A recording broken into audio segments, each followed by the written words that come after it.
হ্যাঁ, আমাদের তরকারি কাকু প্রতিদিন তরকারি নিয়ে আসে, আর এভাবে আমাদের ডাকে। তার কাছ থেকে আমরা তরকারি কিনি, অনেক আইটেম নিয়ে আই, অল্প দামে বিক্রি করে, আমরা সবাই কিনি। ভাড়াটিয়া আছে, আমরা আছি, যে সবজি নিয়ে আসছে, বেগুন, চিচিঙ্গা,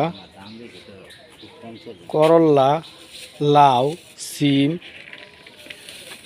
প্রতিদিন নিয়ে আসে এবং প্রতিদিন বিক্রি করে ফেলে, বাসি কোনো কিছু রাখে না। কাকু খুব ভালো মনের মানুষ, কেউ 5 টাকা চাইলেও দেয়, 2 টাকা চাইলেও দেয়, বাকিও দেয়। আর কেউ গরিব মানুষ থাকলে তার এমনি দিয়ে দেয়, টাকা ছাড়াই। অনেক ভালো একটা মনের মানুষ।